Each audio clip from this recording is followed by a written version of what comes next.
Bueno, muy buenas tardes a todos. Soy el profesor Benjamín Ahumada, profesor del programa de MBA con especialización en salud del Instituto de Salud Pública de la Universidad Andrés Bello de la Facultad de Medicina de la UNAM. Y el día de hoy actuaré como moderador en este webinar enfocado al problema de la obesidad en Chile y cómo enfrentarla con un enfoque de género. En nombre del Instituto de Salud Pública de la Universidad y de la Embajada de Dinamarca en nuestro país, agradezco su audiencia en esta ocasión y les invitamos a compartir el contenido de esta sesión a sus familiares y amigos. Este seminario forma parte de un ciclo de webinars sobre la obesidad que hemos desarrollado conjuntamente entre el ISPAP y la Embajadora de Dinamarca, que desde el comienzo esperó contribuir a poner esta enfermedad en la agenda pública. Esto porque muy a menudo, cuando hablamos de la obesidad, lo relacionamos a la baja capacidad de las personas de llevar estilos de vida saludables, como si fuese tan solo un acto de voluntad que las personas no son capaces de resolver o enfrentar. Sin embargo, es necesario recalcar que esa simplicidad del sentido común está muy alejada de la realidad, de cómo se puede y debe resolver esta enfermedad. Para que la gravedad de esta situación sea reconocida por las autoridades y tomadores de decisión, el día de hoy hemos decidido poner la lupa en cómo la obesidad afecta de manera desigual a las mujeres y por qué es necesario usar un enfoque de género en su tratamiento. Para esto, contaremos con las presentaciones del ex ministro de Salud y médico pediatra Dr. Enrique París, la médica nutrióloga Dra. María José Scafi, la subdirectora del Departamento de Promoción de la Salud de la Mujer de la Universidad de Chile, profesora Jovita Ortiz, y el académico e investigador del Instituto de Salud Pública de la Universidad Andrés Bello, profesor Ronnie Lenz, quienes nos darán una visión general del problema de la obesidad y la necesidad de abordarla desde una nueva perspectiva. Les recordamos que pueden enviar sus preguntas a través del chat de Zoom, las que haremos llegar a los panelistas en la ronda final de la sesión. A continuación, el embajador de Dinamarca en Chile, señor Jens Gottfredsen, nos ha dejado un mensaje de apertura, así que bienvenido, señor embajador.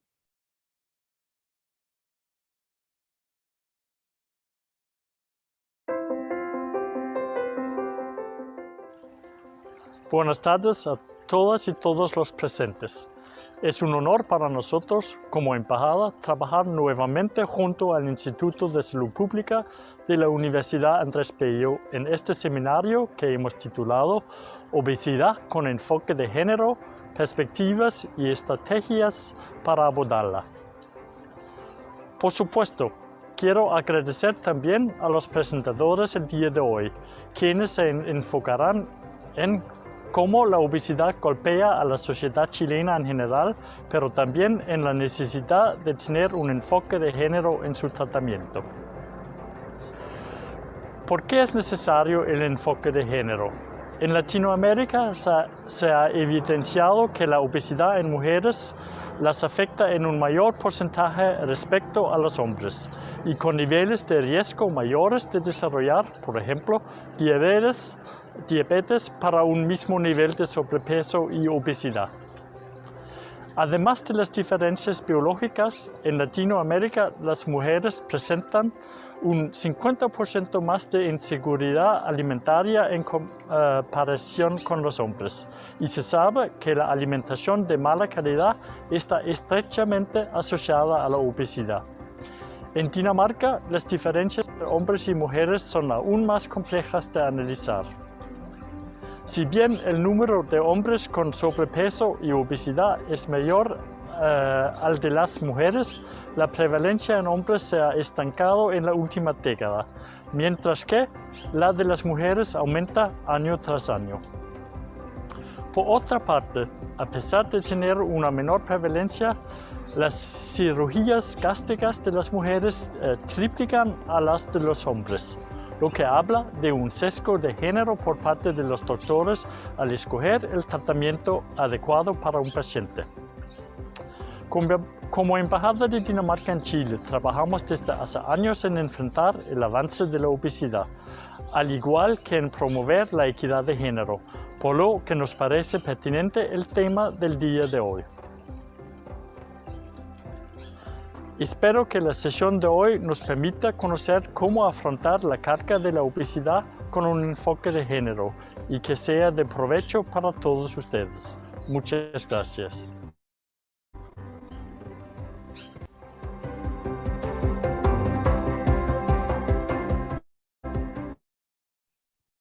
Bueno, agradecemos al señor embajador por sus palabras y esperamos dilucidar algunos de esos puntos durante el día de hoy. A continuación, la doctora Claudia Morales, decana de la Facultad de Medicina de la Universidad Andrés Bello, ha querido estar presente para entregarnos unas palabras de bienvenida. Buenas tardes, doctora Morales. No se escucha, doctora. Tiene que activar su micrófono. Disculpa, ahí está. Ahora sí. Buenas tardes, Benjamín. Buenas tardes a todas y todos los que están presentes. Saludamos muy cordialmente al embajador de Dinamarca en Chile, el señor Jens Gottfredsen. Saludamos también a las y los distinguidos expositores invitados y a todas las personas que nos acompañan en este conversatorio sobre obesidad con enfoque de género, perspectivas y estrategias de cómo abordarla. Para mí, como decana de la Facultad de Medicina de la Universidad Andrés Bello, es un honor dirigir unas palabras de bienvenida en la apertura de esta importante instancia. En primer lugar, quisiera destacar que el evento de hoy es uno más dentro de un ciclo de seminarios sobre la obesidad que desde algo más de un año han organizado en forma conjunta la Embajada de Dinamarca y el Instituto de Salud Pública de nuestra universidad. Ello refleja el interés y la preocupación por colocar en la agenda pública una condición como es la obesidad, que en la actualidad afecta al 34,4% de la población chilena, lo que ubica a Chile como uno de los países de la OCDE con más personas obesas. Esta situación per se constituye un serio problema de salud pública, sin contar que la obesidad se acompaña frecuentemente de otras comorbilidades como hipertensión arterial, diabetes tipo 2, mayor riesgo de sufrir un infarto agudo al miocardio, movilidad reducida por afecciones del aparato locomotor, problemas de salud mental, por mencionar algunas, y que deterioran severamente la calidad de vida de las personas. Es también muy relevante resaltar que en nuestro país la obesidad es más prevalente en mujeres. Los estudios indican que el 43% de las mujeres adultas entre 25 y 64 años viven con obesidad. Existe, por lo tanto, un gran desafío como país. Las autoridades y quienes toman las decisiones en el ámbito de la salud pública deben reconocer la gravedad de la situación y ejercer acciones eficaces con perspectiva de género. Por nuestra parte, como Instituto de Salud Pública de la Universidad Andrés Bello, estamos aportando en forma sistemática y desde distintas perspectivas y miradas con datos y análisis que contribuyen a la toma de conciencia y a la generación de políticas públicas respecto a la obesidad. Desde el punto de vista académico, que es lo que a mí me compete como decana de la Facultad de Medicina, tenemos que avanzar en incluir conceptos de prevención y de manejo integral de la obesidad con enfoque de género en los planes de estudio de las carreras de pregrado, de manera que los futuros profesionales egresen con las competencias necesarias para contribuir de manera efectiva a mejorar esta enfermedad, mejorar la calidad de vida de las personas y mejorar también la salud. Muchas gracias por vuestra atención y muchas gracias, Benjamín. Muchas gracias a usted, doctora. Vamos a comenzar con las presentaciones de nuestros expositores, pero antes quiero recordarles a todos que pueden enviarnos sus preguntas a través del chat de Zoom. Esperamos dar respuesta a todas las dudas al final del seminario. Para comenzar esta jornada, tengo el agrado de invitar al doctor Enrique París, quien nos dará un panorama general de la obesidad en nuestro país. El doctor París es médico pediatra, pero es ampliamente reconocido por su rol como ministro de Salud entre los años 2020 y 2022, liderando las gestiones para el control de la pandemia del COVID-19, gracias a lo cual también tiene una amplia apreciación de la situación actual del país. Bienvenido, doctor. Muchas gracias, Benjamín. Gracias también a la decana, Claudia Morales. Gracias al embajador de Dinamarca y también al Instituto de Salud Pública de la Universidad Andrés Bello por haber organizado esta reunión e invitarme. Estoy con el internet un poco inestable, por si acaso, y les pido disculpas en el caso que en algún momento se congele la imagen, pero hay que tener...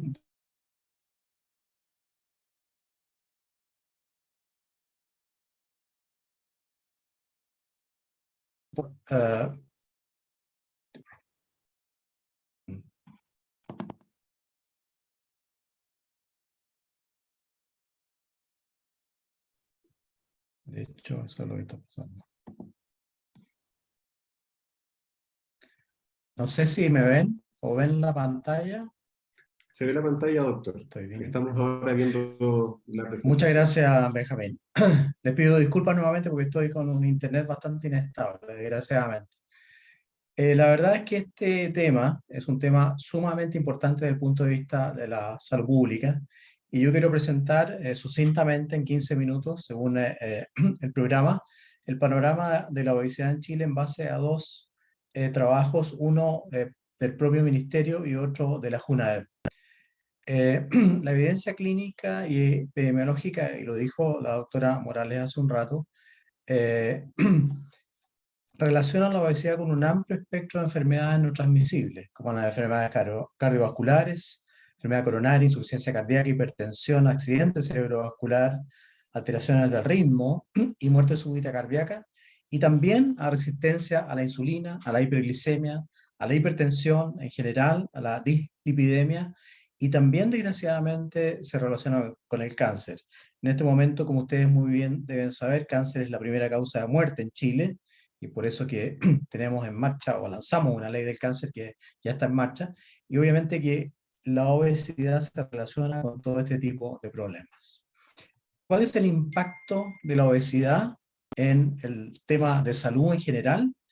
Los estudios de la OECD dicen que el 8% de las personas con obesidad presentan menos posibilidad de adquirir un empleo, y quienes lo están empleados, un 3,4% son menos productivos. Los niños y las niñas obesos tienen un 7% menos de probabilidades de tener buenos resultados académicos, según la CEPAL. Los niños y niñas obesas también presentan mayor posibilidad de sufrir discriminación, por datos de la UNICEF, y esto está relacionado con trastornos psicológicos muy importantes y sobre todo con una baja autoestima.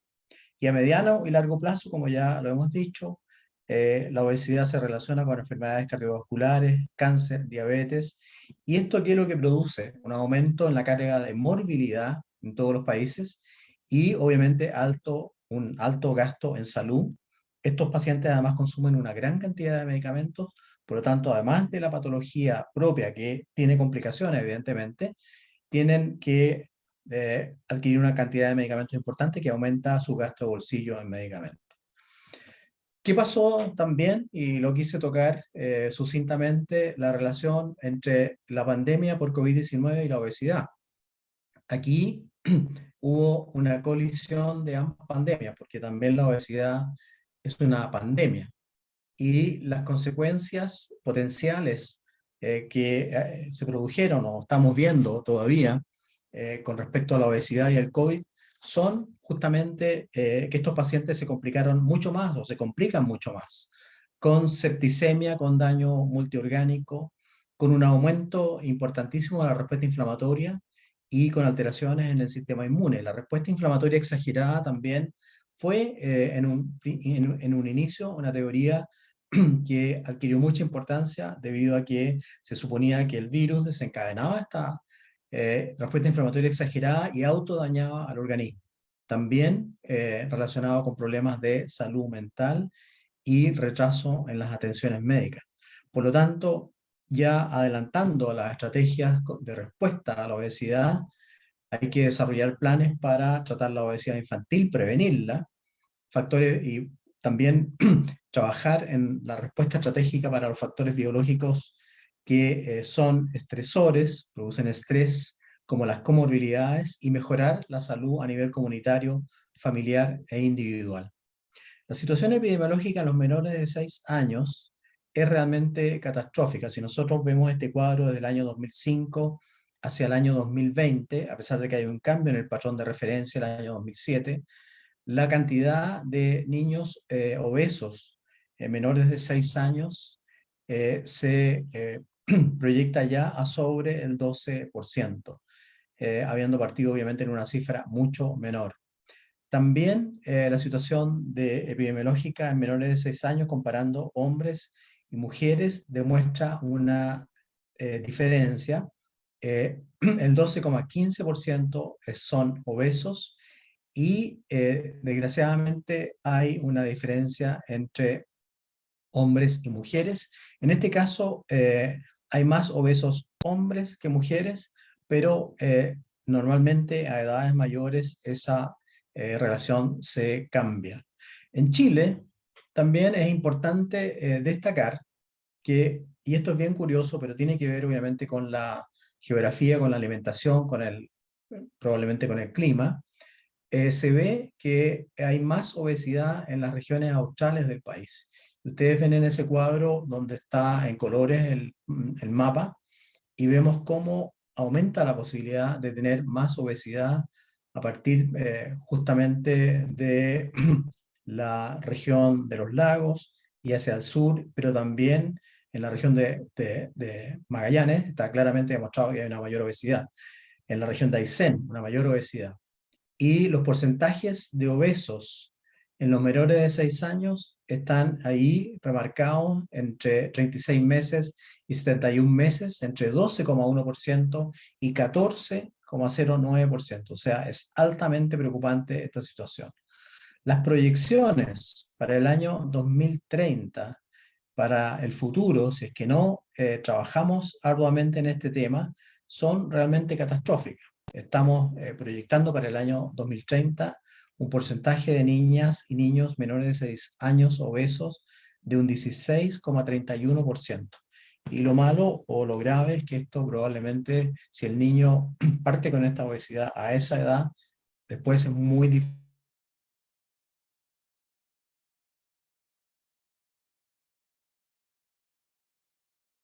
Una alerta también, porque aún se desconoce el efecto a largo plazo que ha tenido la pandemia con respecto a la obesidad en niños. Es probable que tengamos sorpresas en el futuro con respecto a qué pasó en pandemia.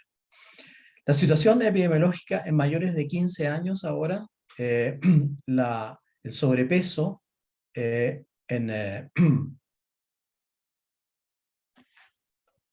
perdón. Okay. El sobrepeso entre hombres, entre niñas y niños también muestra una diferencia. Imagínense ustedes que en niños de mayor de 15 años la obesidad está entre un 28 y un 33%. En los menores de 8 años hay incluso más obesidad. Entonces, esta es una situación realmente extremadamente preocupante. Entre 8 y 12 años, 33%, y mayores de 12 años, 29,5%.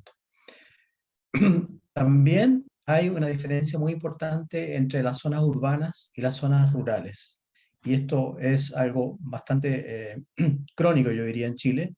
La obesidad en el ámbito urbano o la prevalencia, obesidad y obesidad mórbida, en realidad, aquí está todo sumado. En el ámbito urbano es del orden del 30% y en el rural casi 9 puntos más, 38, 8 puntos más en realidad, 38,5%. La prevalencia de obesidad en las gestantes ahora, que es el otro tema que también tiene que preocuparnos porque muchas veces la gestante, cuando es obesa, también produce un daño en el feto y ella misma continúa obesa después del parto durante la lactancia. También ha tenido un aumento importantísimo. Entre el año 2008 y el año 2019 tenemos un aumento desde el 20% al 34,9%, prácticamente al 35%. Este es otro tema sumamente preocupante.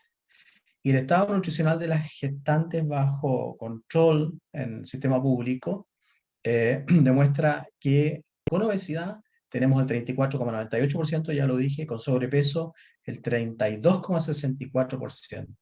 Y en el posparto esto continúa, y eso es muy preocupante, ya que, como sabemos, dificulta, obviamente, la labor de la madre, produce más comorbilidad, dificulta la atención del niño, por lo tanto, este tema también es muy preocupante. El estado nutricional de los adultos mayores ahora, pasando a los adultos mayores,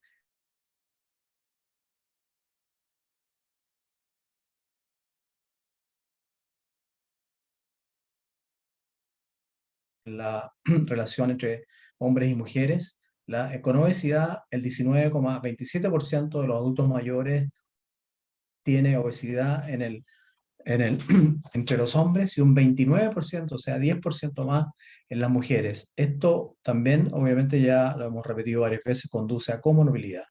El estado nutricional está repetido al lado en los adultos mayores según rango etario, y en la población bajo control, muestra los mismos índices, pero divididos por edades.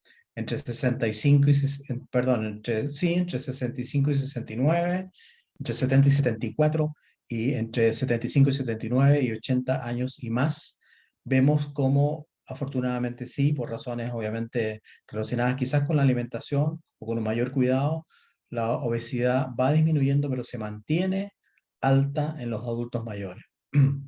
La prevalencia de lactancia materna exclusiva, que se sabe que controla el sobrepeso en los niños, afortunadamente ha ido aumentando. Tuvimos una baja entre los años 2009 y 2014, pero de ahí en adelante ha ido aumentando, y la prevalencia de la lactancia materna al sexto mes, lactancia materna exclusiva, se mantiene sobre el 60%. Y aquí también, curiosamente, hay diferencias entre las regiones.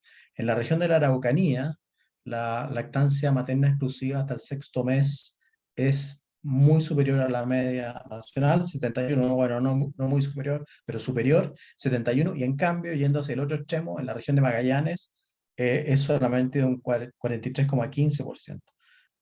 En el pasado, cuando era médico becado, hice un trabajo yo en Arica, y era impresionante cómo la población eh, originaria tenía una mayor preocupación por la lactancia materna que el resto de las personas dentro de la población ariqueña. Y esto se repite en el caso de la región de la Araucanía, y obviamente que hay que seguir estimulando el tema de la lactancia materna. Doctor, Lancet nos quedan hizo 5 minutos de presentación. este reporte donde destaca que las tres grandes pandemias son la obesidad, la desnutrición, que nosotros como país la hemos superado gracias al trabajo del doctor Fernando Monkeberg con IN, y los cambios también que hubo en la alimentación, y el cambio climático. Y estas tres grandes pandemias tienen efectos obviamente sobre la salud, que van a recargar el sistema sanitario de cualquier país, y obviamente que también el nuestro. ¿Qué pasó? Perdón. ¿Se ve la presentación, doctor? ¿Se ve? Sí, se ve. Estamos ahí. Los objetivos de desarrollo sostenible por la Organización Mundial de la Salud, estoy con el logo de la Organización Mundial de la Salud. Considera justamente 17 objetivos, entre los cuales está hambre cero y salud y bienestar. También considera, y creo que tenemos que trabajar mucho en eso, el tema del medio ambiente y cómo influye obviamente el medio ambiente en la salud de las personas. Las metas para el año 2025 son bastante importantes y bastante exigentes en algunos casos, y obviamente que en esas metas también está evitar el exceso de peso. La evolución del estado nutricional, esto en un trabajo hecho por la JUNAEB, demuestra que la obesidad ha ido aumentando desde un 15,9% el año 2009 a un 25,4% el año 2020 en el ámbito escolar. En suma, refiriéndome al ámbito escolar, los resultados son consistentes en este estudio del año 2020 con los años anteriores. La situación, sin embargo, se ha deteriorado. La obesidad aumenta principalmente en prekinder, kinder y primero básico, o sea, desde la partida de las actividades del niño en la época escolar, y el aumento sin precedentes de la obesidad, especialmente la obesidad severa. Se observa también una malnutrición por exceso entre los escolares en nuestro país entre el 2019 y el 2020, principalmente por la obesidad total. Se observa un mejor comportamiento en cursos que puedan tener más autonomía, se precia un aumento, desgraciadamente, en el retraso en la talla, excepto en quinto básico. Esto de la desnutrición me preocupa también profundamente, y desgraciadamente la obesidad se mantiene en quinto básico y disminuye solo en primero medio, donde los alumnos obviamente tienen más libertad o tienen otras posibilidades. Para abordar el futuro, hay que fortalecer el programa de alimentación escolar, trabajar en el programa de contrapeso, implementar programas pilotos de obesidad, incorporar a la gastronomía y continuar con programas e iniciativas de educación en los establecimientos que fomenten una vida saludable. Quiero terminar finalmente, para cumplir con el tiempo, además, como corresponde, con las estrategias que implementó el programa Elige Vivir Sano. Implementación de huertos escolares, comunitarios, talleres de educación alimentaria y nutricional, instalación de puntos verdes, crecer en movimiento, aumentar los espacios deportivos, Elige Vivir Sano en tu escuela, que es un fondo concursable para profesores y talleres, continuar con la iniciativa de vida saludable en casa, programa Elige Vivir Sano a través de televisión, y aplicar con fuerza la ley de etiquetado de alimentos. Creo que el cambio que produjo la ley de etiquetado de alimentos es muy importante a nivel de la conciencia que se crea en el comprador, en la familia, con respecto a el sello que tienen estos alimentos. Muchas gracias, muy agradecido que esta reunión se siga desarrollando con éxito. Muchas gracias, doctor París, por su interesante presentación. Y tal como lo señaló, estamos frente a una endemia que necesitamos y nos urge generar estrategias y políticas que nos ayuden a abordarla de la mejor manera. Más aún cuando tenemos otra situación compleja, que tener este tipo de comorbilidades en las atenciones de salud va generando una mayor demanda por prestación. Les recuerdo a nuestro público que en la ronda final le haremos respuestas a las preguntas que vamos recibiendo a través del chat de Zoom. Y para continuar con las presentaciones, le quiero dar la bienvenida al profesor Ronnie Lenz del Instituto de Salud Pública de la Universidad Andrés Bello.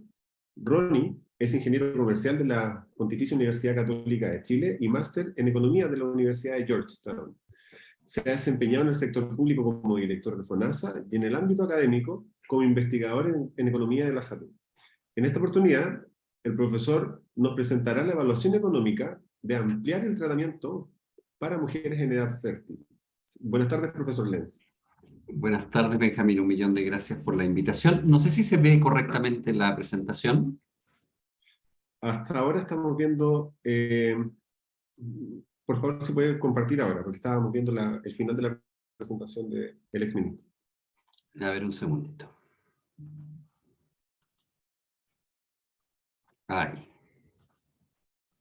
Ahí se ve. Ahora sí. Lo voy a poner en modo de presentación y agradezco a todos los organizadores, a la Embajada de Dinamarca y en particular a mi casa de estudios, al Instituto de Salud Pública, a la Facultad de Medicina de la Universidad Andrés Bello por darnos esta oportunidad de conversar en torno al tema de la obesidad, en este caso con perspectiva de género. Y yo lo que quiero hacer es compartir algunos hallazgos en materia de financiamiento asociado al problema de la obesidad. He titulado la charla más bien como cobertura de la obesidad en el plan de salud universal, que es lo que se está conversando hoy día. ¿Por dónde empezar? Este estudio básicamente lo que trata de hacer es ver cuál es el impacto en términos presupuestarios con lo que denominamos un componente actuarial, es decir, no solamente vamos a estimar gastos, sino que vamos a ver cuál es el impacto en las fuentes de financiamiento, simulando unas coberturas en un eventual plan de salud universal, tomando como referencia los hallazgos que hemos hecho hasta el momento en materia de estrategias de abordaje de la obesidad, pero saliéndonos de lo que tradicionalmente ha sido la aproximación de prevención primaria, centrado en las medidas de salud pública, las cuales hay que seguir reforzando, rotulación, impuesto a las bebidas, etcétera, eso hay que seguirlo haciendo, pero nos adentramos más bien en los temas relacionados con prevención secundaria, es decir, evitar que la enfermedad progrese, y prevención terciaria, es decir, una vez instalada la enfermedad y sus comorbilidades, que éstas no deterioren el estado de salud de las personas en demasía.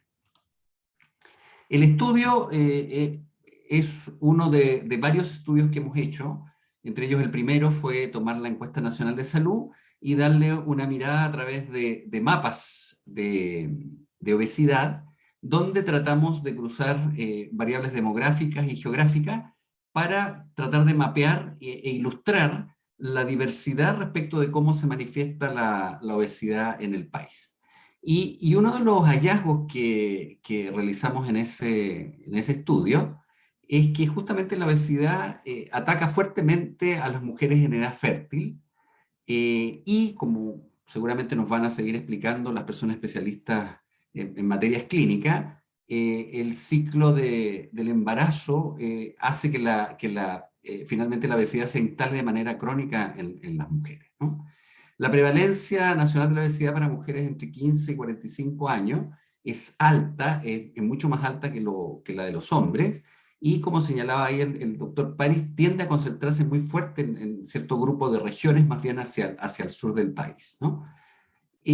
Otro de los elementos que logramos levantar, esto ya a través de una encuesta que realizamos en conjunto con Ipsos, fue ver un poco cuál era el nivel de acceso que tenía la población a las atenciones de salud. Y una de las cosas que nos sorprendió es que casi la mitad de la población que se atiende en el sistema de salud, y esto es más fuerte en el caso de los beneficiarios de FONASA, sencillamente no se les ha ofrecido ningún tipo de tratamiento para su problema de obesidad, ni siquiera lo que es la recomendación base de dietas y ejercicio.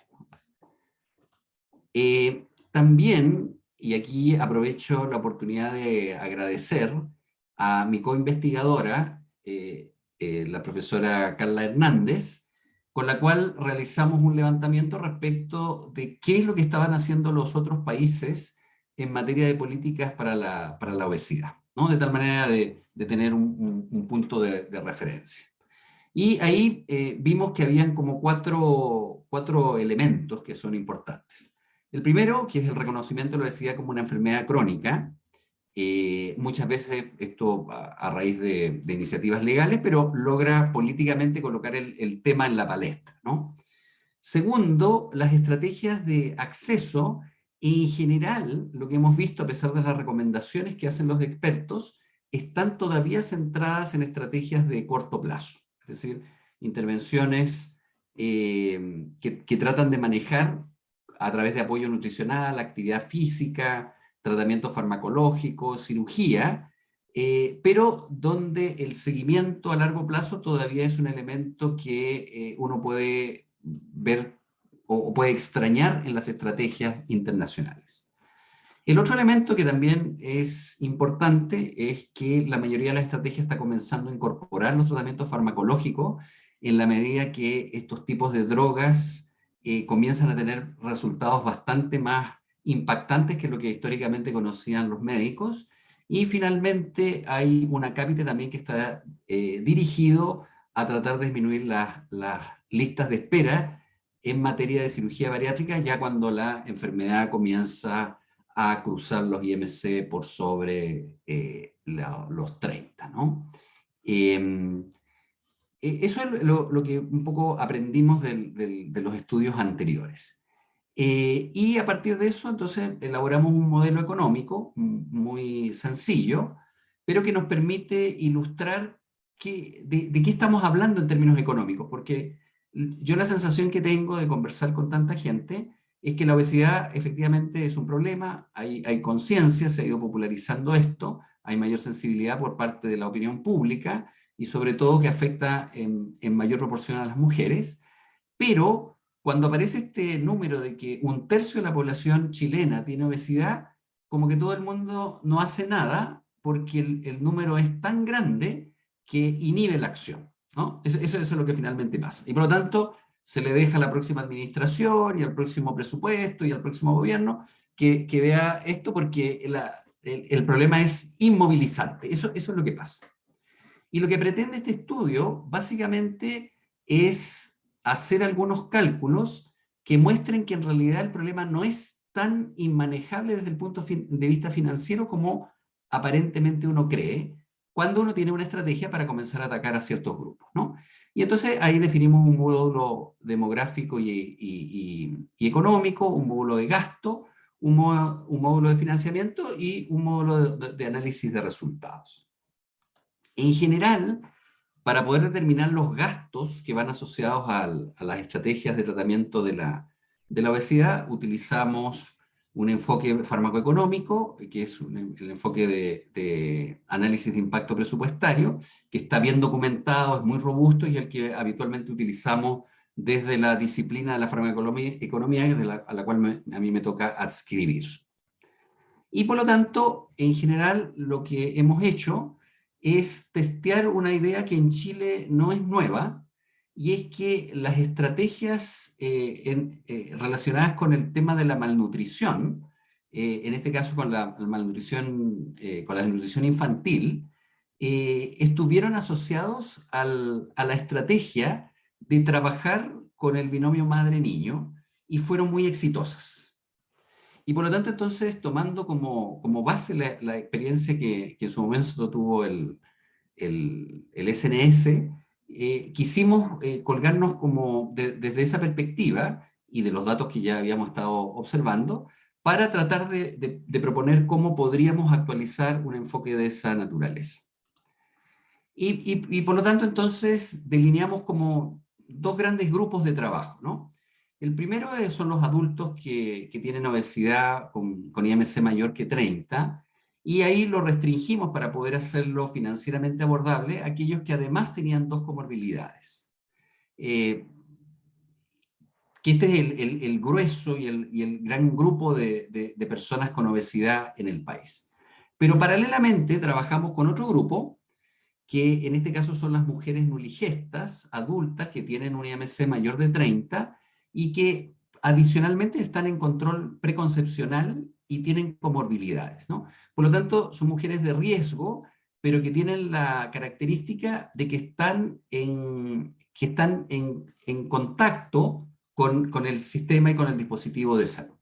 Y el otro grupo de mujeres que también abordamos fueron las mujeres nuligestas adolescentes tardías, es decir, sobre 15 años también, con IMC sobre 30, y que están en control de regulación de la fecundidad y con comorbilidad. O sea, otra vez, dos grupos de riesgo que son interesantes, que están en control por el sistema de salud y que permitirían un manejo de la enfermedad crónica multidisciplinario, ¿no? Esa es como la hipótesis que estamos planteando, que además uno lo ve en los enfoques modernos de trabajos con enfermedades crónicas.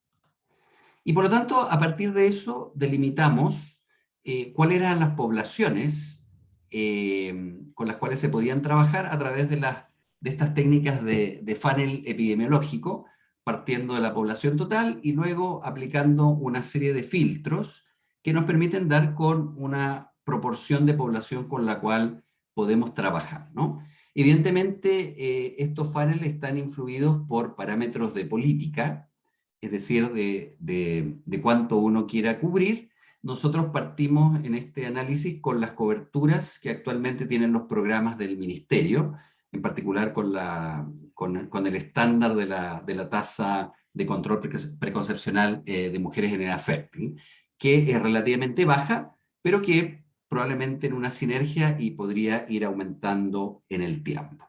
Lo mismo se hizo para los otros grupos, y en estos tres grupos perfilamos y costeamos intervenciones que están relacionadas con el estilo de vida, intervenciones farmacológicas e intervenciones quirúrgicas para los tres segmentos. Para el manejo de la obesidad, en términos de estilos de vida, nos basamos básicamente en lo que ya conocemos de los programas que tiene el Ministerio, principalmente el programa de Vida Sana. Para el caso de las alternativas farmacológicas, revisamos qué es lo que había disponible a nivel internacional, qué era lo que estaban financiando los otros países, y finalmente nos quedamos con un grupo de fármacos que son liraglutida, la naltrexona, el bupropión y el orlistat, ¿no? Y con esos hicimos un paquete, en general promedio, como para dar cuenta de los costos de tratamientos farmacológicos. Aquí, por ejemplo, hicimos un trabajo con varios clínicos para poder construir lo que sería una canasta de atención integral para el manejo de estos grupos de pacientes, con cada una de las prestaciones, los exámenes, etc. Y otro tanto hicimos con una canasta de fármacos para poder costear el valor de las terapias farmacológicas. En materia de bariátrica tenemos bastante más experiencia, así que los números ahí que tiene FONASA son más sólidos. A continuación, lo que hicimos fue tomar estas poblaciones que salían del funneling y por lo tanto distribuirlas en un periodo de 5 años, que es lo que habitualmente se utiliza como horizonte para este tipo de estudios de impacto presupuestario, ¿no? Acá está, por ejemplo, el ejemplo para la población de adultos, ¿no? Y sobre eso entonces aplicamos el costeo unitario de cada una de las prestaciones para cada uno de los años, lo que estaba asociado al programa de salud cardiovascular, lo que está asociado a los enfoques farmacoterapéuticos y lo que están relacionados, por ejemplo, con los programas de cirugía bariátrica y metabólica. Y calculamos entonces, hicimos estimaciones globales para cada uno de estos grupos. Y esto entonces lo hicimos además para distintas cohortes. Uno parte con una cohorte el año 1, al año siguiente se va sumando una cohorte adicional por los movimientos demográficos o por las ampliaciones de coberturas de pacientes, hasta llegar a un año 5, donde uno ya puede tener una población relativamente en régimen. Y eso entonces lo que nos permitió construir es este escenario donde tenemos costos para distintos años para estos distintos grupos de pacientes que hemos priorizado, ¿no? De las mujeres nuligestas, adultas con IMC mayor de 30, en control preconcepcional, las adolescentes y los adultos. Y claramente uno de los resultados que aquí aparece es que hacia el año en régimen, el año 5, 250.000 millones de pesos costaría este programa, donde el grueso de los recursos está concentrado justamente en los adultos con obesidad, con comorbilidades. O sea, el hecho de incorporar el enfoque de trabajar con el binomio madre-hijo, que nos ayudaría a evitar que la curva de obesidad siga aumentando en mujeres por producto del embarazo, y que además, si logramos instalar buenas prácticas o logramos que la obesidad no progrese en ese grupo, hay más probabilidades que también haya un traslado de ciertas conductas y ciertos riesgos intergeneracional. Es desde el punto de vista financiero, yo me atrevería a decir, bajísimo. Por lo tanto, el trabajo con el enfoque de género en este grupo de mujeres es altamente atractivo, y donde se encuentran los mayores costos es en el caso de los adultos. Ahora, vimos fuentes de financiamiento, jugamos con varios escenarios. Acá estoy presentando uno de ellos solamente, que es el escenario de estas mayores necesidades de financiamiento, 250.000 millones, distribuido en cuál es la estructura actual de financiamiento del sistema de salud. Aporte fiscal, cotizaciones y copagos que realizan las personas. Evidentemente, el grueso del financiamiento, dada nuestra estructura, iría con cargo a fuentes fiscales, 170.000 millones. Acá hicimos una simulación de cómo se alterarían las tasas de cotizaciones para un escenario en que uno quiera mover justamente esa variable, y las alteraciones en las tasas de cotizaciones tampoco son cosas demasiado grandes, ¿no? En el esquema de gasto incremental financiando con la actual estructura, la cotización promedio, por ejemplo, podría subir de 7 a 7,15% para hacernos cargo del problema de la obesidad. Y finalmente, y con esto termino, este gasto incremental del programa de un eventual programa de obesidad incorporado en un plan de salud universal público, que tendría un costo de 250.000 millones, no es una cifra que sea descabellada. Ahí he puesto yo otras cifras comparativas para que ustedes puedan hacer el benchmark, por ejemplo, el financiamiento que tienen los hospitales en GRD, 4 billones, ¿no? Por lo tanto, el programa de obesidad sería un 6% de lo que ya están gastando los hospitales. Si lo comparo con el programa de atención primaria, sería un 11% de lo que se está gastando toda la APS. Si voy a bases bastante más chicas, por ejemplo, como la ley Ricarte-Soto, esto sería 2 veces la Ricarte-Soto. O sea, son cifras que están dentro de los rangos totalmente normales y financiables por el sistema de salud chileno, ¿no? Es decir, si nosotros iniciamos este esquema de financiamiento hoy día, no tenemos tampoco que hacerlo todo en un año, pero en un plazo de 5 años podemos ya tener abordadas estrategias desde el punto de vista financiero que apoyen el desarrollo de estrategias sanitarias y de formación de recursos y capacidades en la red pública y probablemente después se puedan extender al tratamiento de pacientes en el área privada. 1.000.000 de gracias. Muchas gracias, profesor Lenz. La verdad fue una interesante presentación y la última diapositiva en donde de alguna forma logra situar el costo, el financiamiento necesario para este tipo de estrategia, al compararlo con los montos que estamos trabajando habitualmente en el sector salud, le otorga un nivel de viabilidad. Así que muchas gracias. A continuación, quiero presentar a la profesora Jovita Ortiz, quien es subdirectora del Departamento de Promoción de la Salud de la Mujer y el recién nacido de la Universidad de Chile. La profesora Ortiz es matrona de la Universidad de Concepción y además de su rol actual de investigadora y académica, se ha desempeñado como consultora de la Organización Panamericana de Salud y el Fondo de Población de las Naciones Unidas. Esta tarde, la profesora Ortiz nos hablará de la perspectiva de género y multidimensional en el contexto de la transición obstétrica en Chile. Bienvenida, profesora Ortiz. Hola Benjamín, buenas tardes. Buenas tardes a todas y todos. Primero que todo, agradecer la invitación, agradecer la instancia, agradecer el trabajo colaborativo entre las universidades y poder presentar este enfoque tan necesario para el abordaje de las condiciones crónicas, principalmente la obesidad, con perspectiva de género. Voy a compartir la pantalla.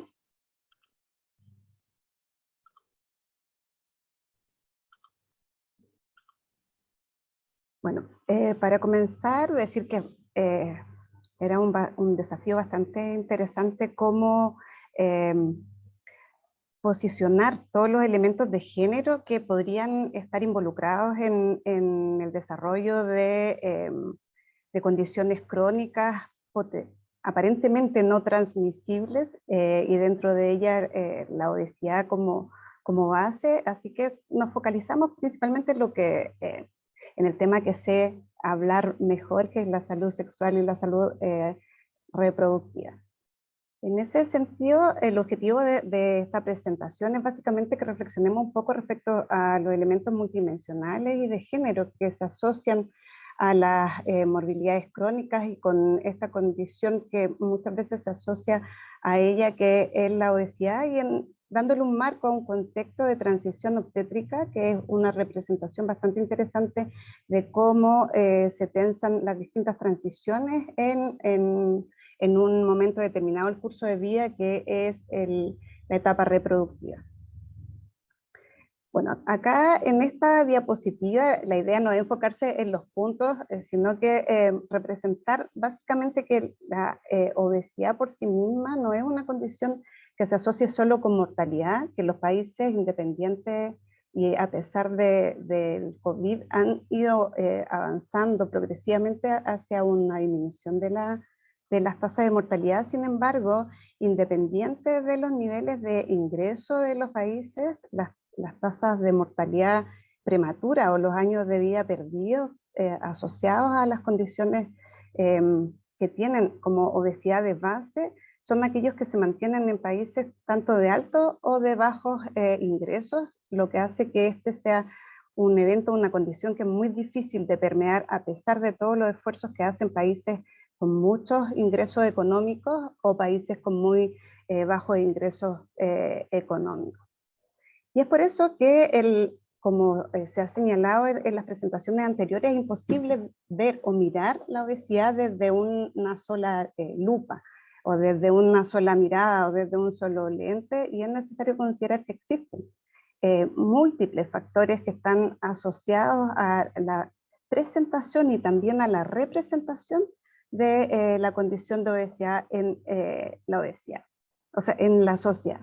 Y así que uno lo podría mirar en una forma mucho más reduccionista y decir que la obesidad tiene una dimensión metabólica, que es una dimensión bastante biologicista, y se empieza a poner un poco más interesante cuando empezamos a hablar de una dimensión genética, pero también una dimensión cultural y epigenética que de alguna forma habla de cómo los eventos ambientales o donde nos desarrollamos, inclusive hasta cómo nos atendemos y quién nos atiende, influyen dentro de esta condición. Y también tenemos las condiciones conductuales, que son básicamente aquellas que tienen que ver con el individuo, y las dimensiones simbólicas, que tienen que ver muy arraigadamente con los estereotipos de género, y que hacen que la obesidad sea una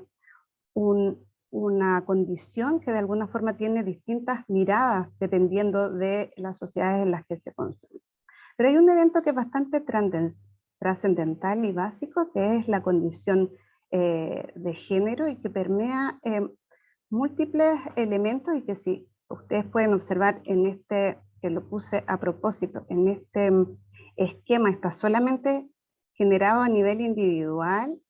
Múltiples estudios que son más bien antropológicos, pero muy de antropología de la salud, dan cuenta que el elemento de género no es un elemento que solamente se refleja a nivel individual, sino que podríamos decir que, si miramos desde otra perspectiva, todo este modelo es el núcleo de la influencia que va a tener a nivel sociocultural, del comportamiento, que tiene que ver con decisiones también de gobierno y con una visión global de la condición.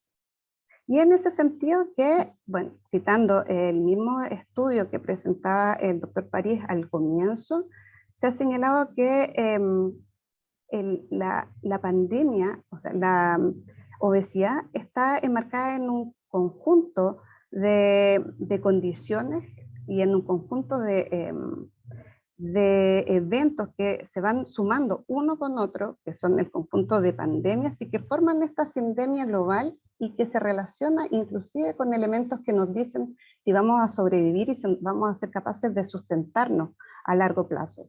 Y por eso es que en algún momento hablábamos de obesidad y en otro momento hablábamos de cambio climático, pero todo tiene sentido en relación a cómo la obesidad por sí misma, que pareciera una condición que hasta hace poco tiempo ni siquiera se consideraba una enfermedad, sino que se consideraba un factor de riesgo, llegó a transformarse en una condición que, sumada a otras como condiciones de determinaciones sociales, comunitarias, familiares, va actuando como un tsunami que va envolviendo y va desencadenando muchos otros factores.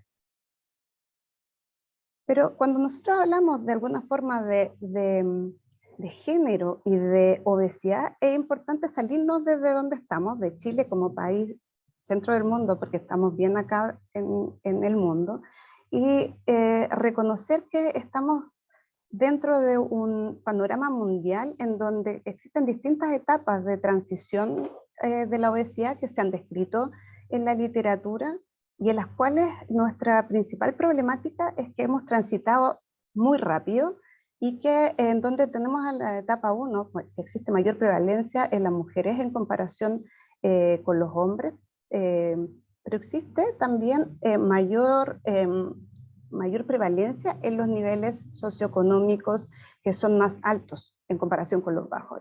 Y esto tiene que ver con que básicamente en esos países o en esos lugares la condición de obesidad tenía que ver con una condición de buena alimentación, que muchas veces es una condición que en lugares muy pobres o en países con mucha escasez tiene un sinónimo de riqueza. El poder alimentarse bien, entre comillas, tiene este sinónimo, y son aquellos países que principalmente todavía tienen mayores tasas de nutrición por déficit que por exceso.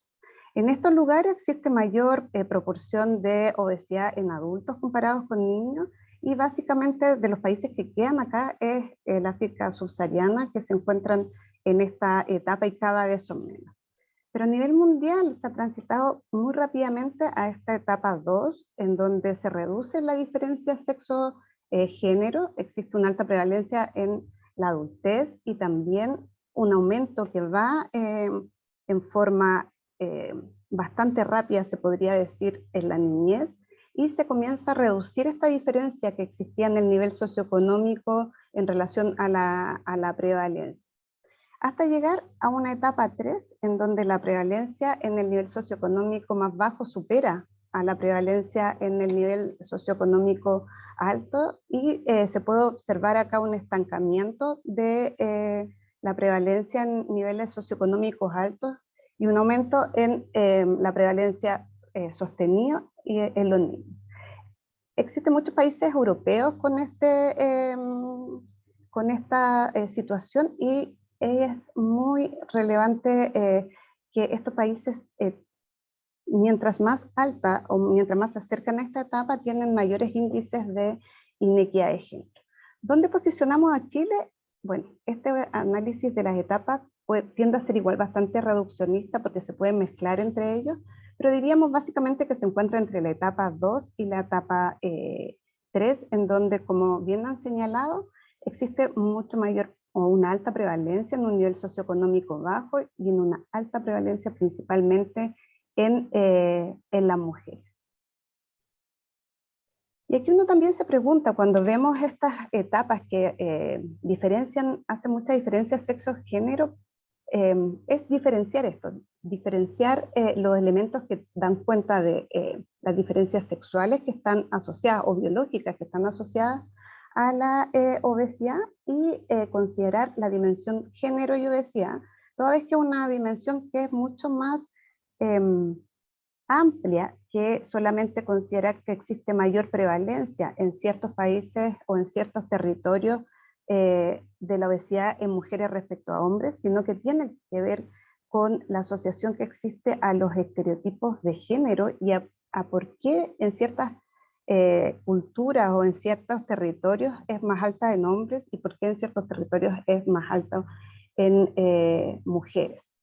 Y también porque el género nunca va solo, sino que se asocia fuertemente a otras determinantes o determinaciones sociales en salud, y porque en un tema que personalmente me encanta, tiene que ver no solamente con una condición de salud que nos afecta a corto plazo, sino que tiene un impacto transgeneracional, y con ello nos empieza a responder de por qué el invertir en la prevención en distintos niveles de obesidad no solo condiciona la salud que estamos viviendo en el momento, sino que tiene una visión bastante altruista de trabajar hacia a un mejoramiento de la salud a largo plazo. Y esto es bastante agradable de pensar cuando nos reflexionamos y decimos qué le vamos a dejar a nuestros hijos o nuestras hijas en un par de años, y tenemos generalmente una mirada bastante catastrófica. Yo creo que cuando uno aborda elementos de género y de obesidad como base de muchas condiciones de salud, estamos impactando transgeneracionalmente, ya sea positiva o negativamente, pero desde el enfoque preventivo siempre va a ser una mirada positiva a largo plazo.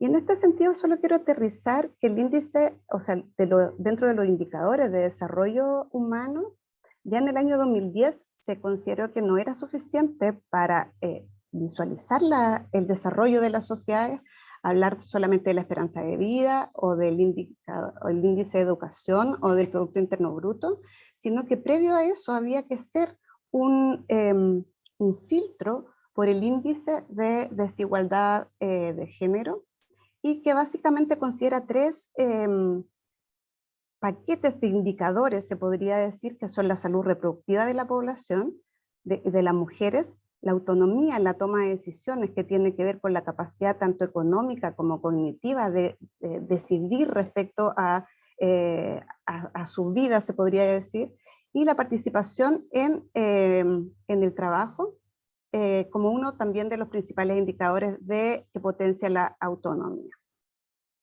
Y en ese sentido compartirles un estudio que realizamos a propósito de un proyecto de inmigración que no tenía que ver básicamente con obesidad, pero nos dimos cuenta que en Chile efectivamente se estaba viviendo lo que conocíamos, por lo menos en el año 2015, el fenómeno de migrante sano en salud reproductiva, toda vez que nos dimos cuenta que la proporción de enfermedades crónicas no transmisibles y principalmente de obesidad, como pueden ver aquí, era bastante significativamente mayor en mujeres chilenas respecto a mujeres que venían de etapas transicionales menores.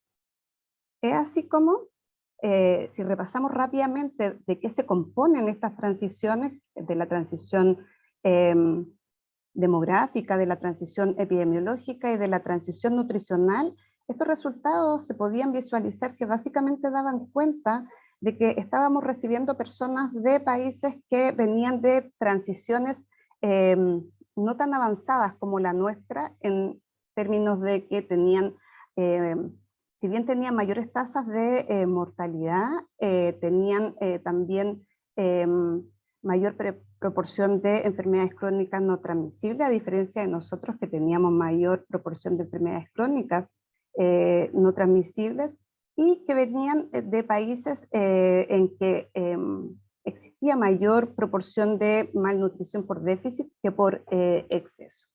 Y esto era bastante, se condecía bastante de alguna forma con nuestra etapa de transición obstétrica, que tiene que ver de alguna forma con aquellos factores o problemáticas que dan cuenta de nuestra situación reproductiva, en donde la obesidad y el envejecimiento obstétrico, o no sé si decir envejecimiento obstétrico, pero la postergación de la maternidad y la maternidad a edades gestacionales, o sea, edades en el curso de vida más avanzado, condicionaban una de las principales problemáticas. Y esto es bastante interesante toda vez que uno, si revisa, ustedes revisan las vías para la prevención de la mortalidad materna, está descrito que la calidad de atención, los excesos en el sistema de salud y muchas veces decisiones en relación a las intervenciones obstétricas que se realizan en conjunto con la obesidad y con estos elementos dan cuenta de la condición epidemiológica en la que estamos gestando y en la que se está produciendo los eventos reproductivos. Pero ¿por qué es tan interesante de alguna forma, como señalábamos, visualizar esta etapa reproductiva y principalmente la gestación desde una mirada que no solo nos haga posicionarnos como mujeres desde un castigo sexo-género en relación a la obesidad, sino que como una ventana de oportunidad? Porque como muchos estudios han señalado, es en esta etapa, durante la gestación, que el estado nutricional, principalmente la malnutrición por exceso o la obesidad, puede afectar los procesos de reprogramación epigenética, que de alguna forma significa cómo el ambiente influye en la capacidad de expresión de los genes, y de esta forma influir tanto en el microbioma del feto, y condicionar cambios en la adipogénesis y en el metabolismo y alterar nuestros fenotipos. Por eso hay un viejo adagio que dice que no somos lo que comemos actualmente, sino que lo que comieron nuestras abuelas y nuestros bisabuelos. Porque este modelo señala que la gran capacidad de generar obesidad en las personas se gesta in útero, y esto nos da una carga social muy importante cuando nos damos cuenta de esto en relación a la responsabilidad que tenemos para las futuras generaciones, pero también nos da esta visión de cómo podemos, actuando previo a la etapa reproductiva o con tratamientos adecuados en la etapa reproductiva, apostar por una de las principales objetivos que hay para el futuro, que es disminuir este factor transversal de condiciones crónicas no transmisibles, que es la obesidad, y que con este modelo nos damos cuenta que es capaz de transmitirse transgeneracionalmente. Y así que está descrito que este ciclo intergeneracional, no solo de la obesidad, sino que de la obesidad con todas las vulneraciones que implica, no quiero decir vulneraciones, vulnerabilidades que implica el proceso. Y si nosotros posicionamos, por ejemplo, una mujer que tiene una escasa educación, en situación de pobreza, con escasa posibilidad de autonomía en relación a la toma de decisiones, que además es sedentaria, que es obesa y que no tiene acceso a tratamiento en ninguna etapa de la vida, vamos a tener una gestante en esta misma condición, y lo más probable es que a una niña infante con menor acceso a una lactancia exclusiva como un mecanismo epigenético reparatorio, con una dieta escasa, con sobrepeso y obesidad, y que va a ser una, me queda poquitito, ya los voy acelerando. Y que da cuenta también de una adolescente que va a vivir en esta situación, una adolescente que lo más probable es que no cambie, si no existen intervenciones durante el curso de vida, este círculo, y va a llegar a esta misma mujer con una escasa educación, escasa autonomía, y hablamos de autonomía como un gran representante de las inequidades de género dentro de esta condición, y que básicamente este círculo que parece tan básico, personalmente, y por lo que dice la evidencia también, es una de las principales condicionantes de cómo se va tejiendo nuestra salud a largo plazo. Y sin querer marearlos, siempre uso este gráfico que me encanta, porque ustedes pueden ver en esta línea el curso de vida.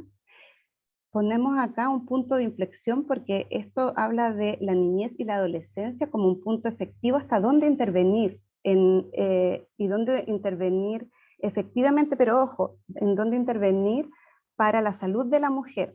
Pero tiene una condición muy bonita que dice que existe un círculo reproductivo humano, y que cuando nosotros intervenimos acá, también podemos estar dando cuenta de la condición de salud a largo plazo, ya que estamos actuando en otro nivel de intervención en ese individuo en gestación. Ojalá que me explique, pero si no lo vemos más adelante. Y es así como, si nosotros visualizamos la salud reproductiva con todas las miradas de género, y desde el modelo de prevención en salud, nos damos cuenta que todas las estrategias que se realicen en mujeres para prevenir, así como para tratar la obesidad previa a la gestación y durante esta, representan un nivel de prevención más precoz para las futuras generaciones. Por tanto, en ese punto es muy interesante señalar que en este perfil epidemiológico, en donde tenemos altas tasas de obesidad y en donde todo parecería ser como complejo en cómo revertir esta condición, igual tenemos un elemento un punto de donde abordar esta prevención. Y aquí es solamente decir que todos los modelos que se expliciten acá, y que lo más probable es que se van a trabajar hacia adelante, tienen que ser permeados por esta condición de género y por este efecto diferenciado que existe, sobre todo en las mujeres en edad reproductiva. Y las conclusiones y desafíos las podemos comentar posteriormente, porque dan cuenta de la alta prevalencia y la alta proporción que hay en mujeres en etapa reproductiva, y de cómo estas condiciones, si se abordan adecuadamente desde una perspectiva de género que por sí misma tiene una perspectiva multidimensional, que tensa distintos elementos que condicionan las inequidades de género, van a poder ser un elemento que nos va a llevar de alguna forma a abordar adecuadamente o abordar a tiempo la pandemia para este desastre que se puede visualizar de cambio climático. Bueno, ojalá les haya transmitido en tan poco tiempo la idea que les quería transmitir, pero quedo abierta a preguntas también en el panel de discusión. Muchas gracias. Muchas gracias, profesora y directora Ortiz, por la presentación. La verdad es que los temas que logró transmitir de alguna forma refuerzan lo que plantea el profesor Lenz, en el sentido de que el actuar o generar estrategias focalizadas, y en este grupo que se identificó como mujeres en edad fértil y que están ahí en un periodo de lactancia, puede ayudar a disminuir de manera significativa el riesgo de la evolución en el ciclo de vida de las personas, en poder tener una mejor salud y disminuir el riesgo de la obesidad. Así que muchas gracias, por la presentación. Y para cerrar esta ronda de presentaciones, damos la bienvenida a la doctora María José Scaffi, quien es médico internista, nutrióloga y directora del Centro de Excelencia de Nutrición y Metabolismo. Se especializa además en la atención de pacientes con trastornos de la conducta alimentaria y además ha ejercido como académica en múltiples instituciones. El día de hoy nos presentará el abordaje integral del o la paciente con obesidad. Bienvenida, doctora Scaffi. Hola, buenas noches, ¿cómo están? ¿Ven mi pantalla, cierto? En estos momentos no. ¿No? A ver ahí. ¿Ahora sí? Ahora sí. Muchas gracias a todos por sus presentaciones. Muy interesante. Ahora me quedan 15 minutos para poder cerrar y para poder, en el fondo, tomar de cada uno y no repetir. Gracias al embajador de Dinamarca y a todo su equipo, a Sebastián por la coordinación, por la invitación, a la doctora Claudia Morales por el esfuerzo, a la universidad también, y a mis compañeros de panel, quienes han expuesto de manera brillante un problema que es tan importante para nosotros. Ahora, si vamos a hablar sobre el manejo integral, no puedo dejar de mostrar esta figura que, tal como a Jovita, a la profesora, le gustan algunos esquemas, a mí este me gusta mucho, para demostrar de que no es una idea nuestra de que cuando se rompe la homeostasis en un equilibrio tan fino como es nuestro peso corporal y nuestra salud, nuestra adiposidad, porque en el fondo hablamos de adiposopatía, no tiene que ver con el tamaño corporal. Podemos tener una persona delgada con una adiposopatía, hígado graso, etcétera, y portar obesidad, y un paciente con un mayor tamaño corporal y tener mucha más masa muscular y estar sana, porque hay una regulación entre el tejido adiposo, el páncreas que secreta la insulina, entre el estómago que tiene que estar dando esta señal con grelina a cerebro, siempre acá. Acordémonos que nuestro computador está en nuestra cabeza, la incretina intestinal, los factores socioeconómicos, que tienen que ver mucho con una respuesta hedónica. ¿Cuántos de acá no estamos pensando en comida ahora? Confiésense, yo creo que varios. O en cómo vamos a descansar un ratito más. En nuestra genética también. Muchas veces tenemos una genética que nos va a predisponer a un peso más alto, y el uso de medicamentos que está muy como en la palestra durante esta pandemia. Medicamentos para dormir, medicamentos para estabilizar el ánimo, antidepresivos, que pueden generar un aumento de peso. El eje central de nuestros pacientes que viven con obesidad siempre son lograr una alimentación balanceada. Esto de que hablamos antes de que es tu culpa, de hecho a mí me cuesta un poco hablar del paciente obeso porque no lo define. El paciente puede tener obesidad, puede portar obesidad, puede vivir con obesidad. Pero es importante sacar el estigma, sacar la culpa y ver esto como un todo, y enseñar ojalá una alimentación balanceada y un estilo de vida balanceado. Manejar bien el estrés, manejar nuestro ciclo circadiano, hacer actividad física, no volver a un paciente sedentario en un gran atleta, no volver a un paciente que tiene, no sé, 4 hijos y está estresado haciendo las cosas de la casa en una persona zen que esté meditando todo el día, pero sí lograr un equilibrio. Es crucial no basarse en pautas de dieta que no se sostienen en el tiempo. Yo creo que varios de nosotros hemos intentado comer de cierta forma, nos dura 2 o 3 semanas, algunos duran meses y después vuelven a lo mismo, porque es algo que viene culturalmente en nosotros. Si yo soy del sur, estoy muy acostumbrada a comer como se come en el sur. No estoy muy acostumbrada a la ensalada en invierno, por ponerles un ejemplo. Así como hay otros que tienen otro tipo de educación o de cultura, y en esto trabajamos muy de la mano con los pediatras también. ¿Cuáles son nuestros objetivos en un tratamiento integral? Sobre todo, acá yo pondría como primero mejorar el estado de salud. Tengo un paciente en este lugar y lo quiero llevar a un lugar mejor.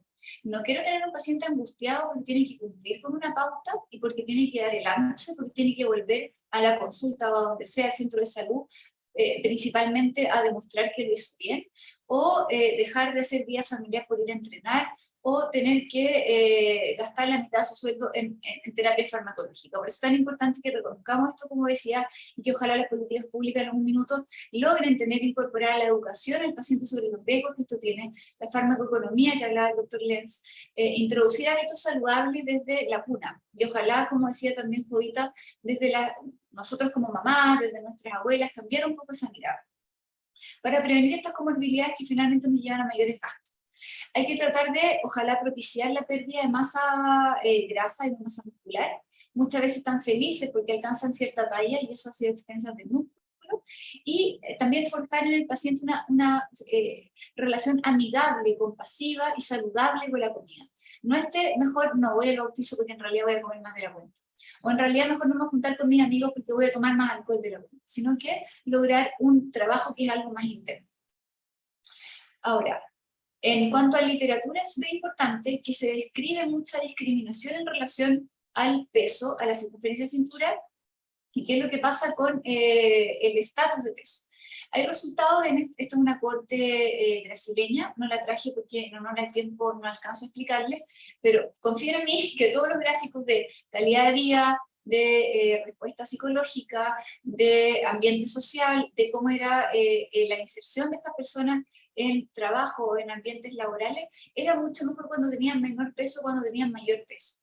Implementando intervenciones efectivas para combatir el estigma de peso y la discriminación a nivel poblacional, de todas maneras reduce la carga de obesidad y era más potente que tener este eterno discurso de baja de peso. Uno va a un especialista, yo trabajo en atención primaria, trabajo en un hospital también, y muchas veces pasa que van a X especialidad y el consejo es: señora, se va a sentir mejor si baja de peso. Ok, pero ¿cómo? ¿Qué es lo que hago? ¿Qué estrategia puedo seguir? Tenemos que educarnos todos finalmente. Los equipos multidisciplinarios, esto es lo ideal. Lo ideal es el paciente siempre al centro. Esto en Europa, en los países desarrollados, está en general. Y a los niños se les enseña a comer frutas y verduras desde la tierna infancia, donde, se les enseña desde cómo hacer un huerto hasta cómo reciclar. Se mueven mucho más en bicicleta. Hay un papá que puede llevar un grupo de 10 niños caminando a cada una de las casas y no usa los autos como estamos nosotros hoy por hoy. Y más que eso, para llegar a no necesitar, ojalá, todo esto que les cuento acá, que es nutriólogos, nutricionistas, médicos deportólogos, kinesiólogos, psicólogos, psiquiatras y eventualmente un cirujano bariátrico.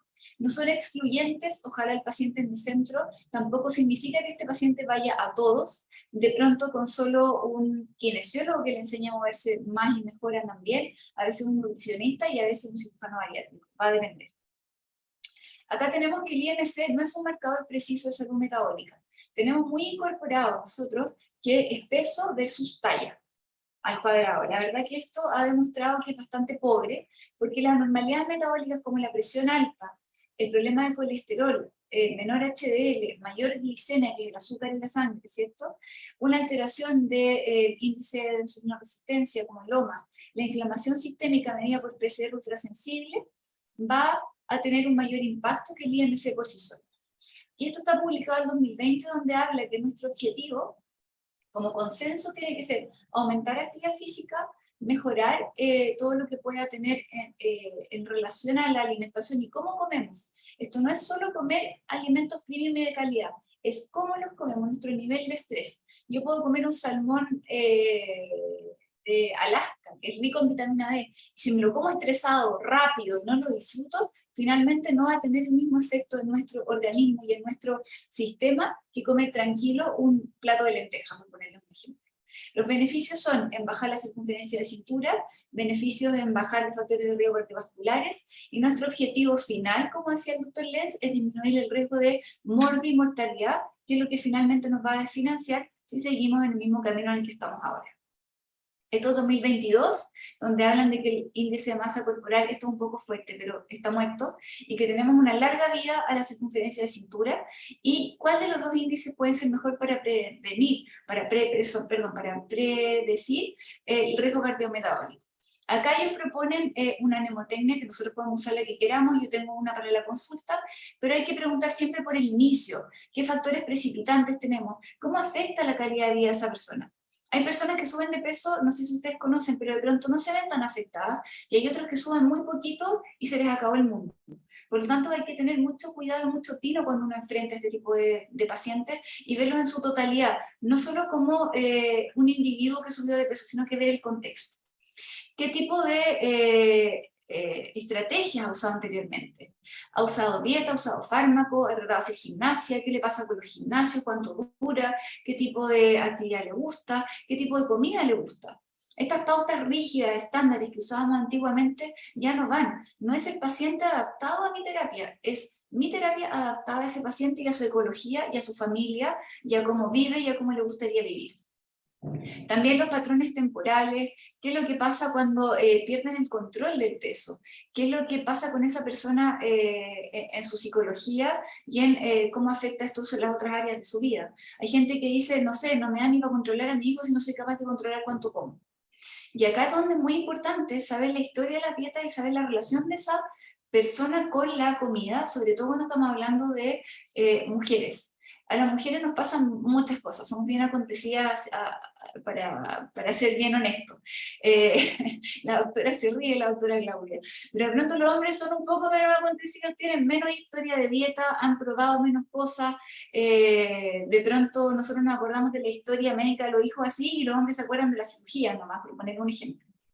Hay que tener ojo con las dietas autoimpartidas, las dietas por profesionales, a veces no profesionales, comerciales, medicamentos porque los vende un influencer o la esposa de alguien, que muchas veces se ven estupendas y exitosas, entonces quieren ser igual, qué funcionó, qué no funcionó, qué recomendar y con fundamento y respetuosamente exponer por qué no, qué peso alcanzó, cuánto alcanzó a mantener, hablar de reganancia y no rebote, porque yo insisto, somos seres humanos y no somos pelota. Se produce reganancia cuando hay alteraciones en este equilibrio hormonal cerebral que nos llevan a volver al peso más alto alcanzado. Y la asociación a otros cambios del estilo de vida. O sea, si yo hago todo esto de acá arriba, me compro un medicamento o algo comercial, hago dieta, pero llego a mi casa y me acuesto a ver televisión, no me muevo, sigo estando estresada todo el día y sigo sin manejar mi relación con la comida, mi éxito la verdad es que va a ser bastante parcial. Acá les traje un ejemplo, no los vamos a ver uno por uno porque si no, ahí sí que el embajador y la universidad me va a cortar el Zoom, pero para que vean que esto es solamente googleando de manera rápida. Y acá hay otras dietas que hacen cantantes muy famosos, productos milagrosos, ayunos extremos que pueden llevar a la muerte de un ser humano.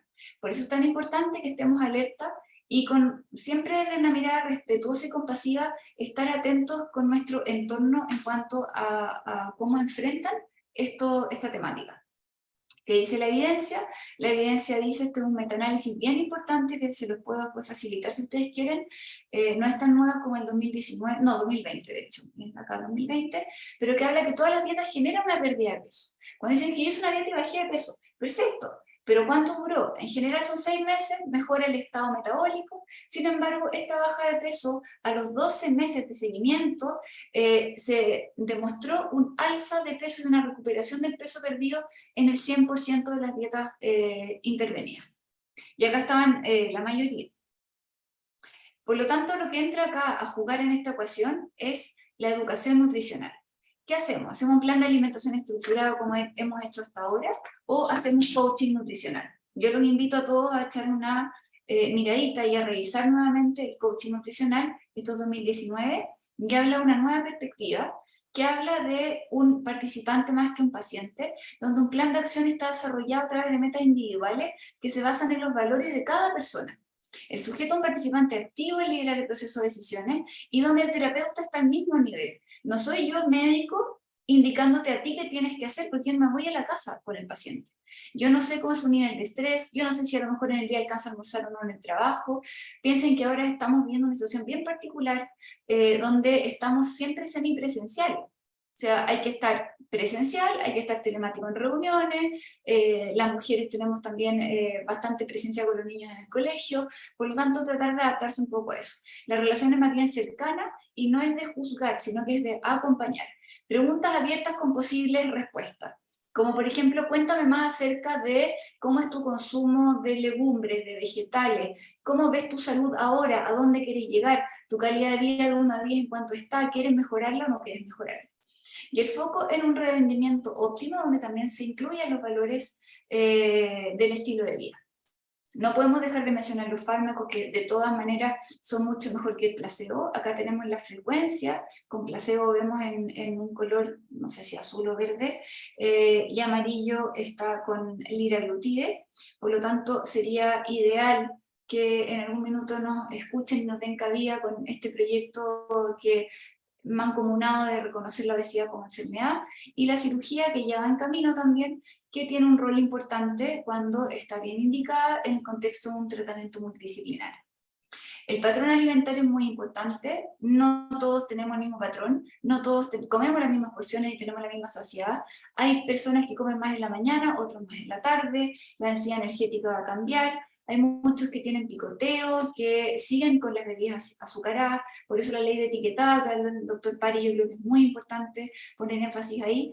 Trastornos de conducta alimentaria muchas veces escondidos, a veces porque no son tan notorios, uno los deja pasar, pero es importante poner atención. Los comedores nocturnos, sobre todo ahora que estamos tan expuestos a pantalla, a televisión on demand, a WhatsApp, a las redes sociales, y el comedor emocional, que yo creo que levante la mano el que no. Todos tenemos un poquito de eso. Evaluación nutricional de la conducta alimentaria, importante preguntar todo, los patrones de conductas y colaciones, determinar si presentan algún TCA, cómo ingiere sus alimentos y recomendar siempre que ojalá coman en familia acompañados, o con amigos o con compañeros de trabajo, porque hay un feedback, se va provocando un comer más rico. Es parte de la dieta mediterránea, comer de manera gregaria con más personas. Ojo con el consumo ultraprocesados también. Son elementos chiquititos que en este manejo multidisciplinario e integral podemos nosotros ir ayudando. En la evaluación clínica, considerar siempre la etiología y los factores contribuyentes, y acá les voy a mostrar la evidencia respecto a los fenotipos de obesidad, los riesgos asociados y las barreras que van a enfrentar y que vamos a enfrentar para el tratamiento. De pronto las barreras son incluso que les da miedo salir a caminar por los barrios.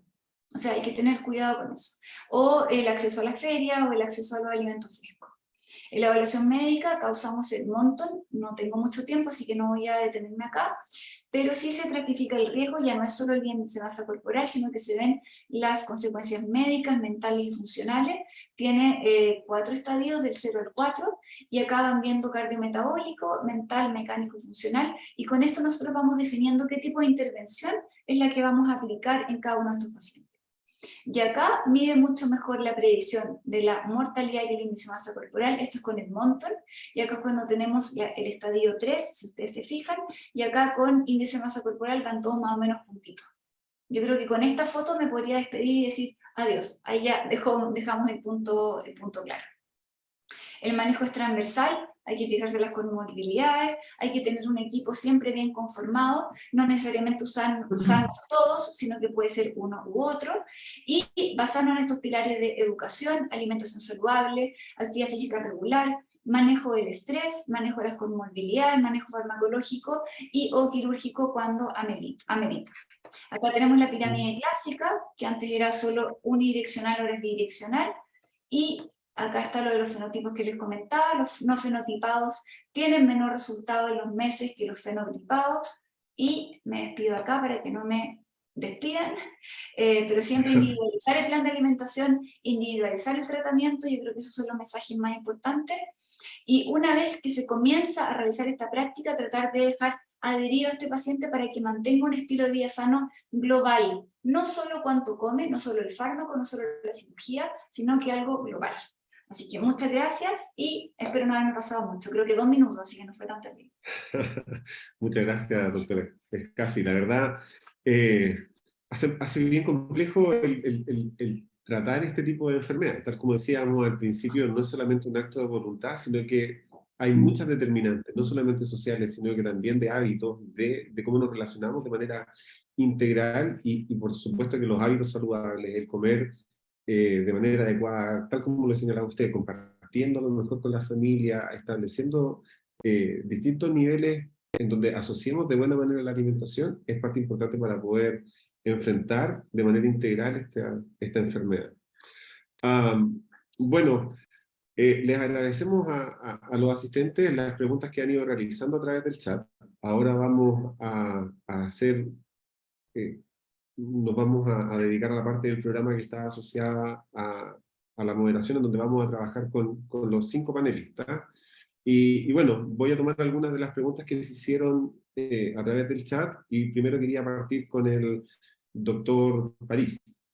Estaban preguntando respecto de en qué estado quedó el proyecto de ley para reconocer la obesidad como una enfermedad crónica y otorgarle las políticas públicas para su manejo. Doctor París.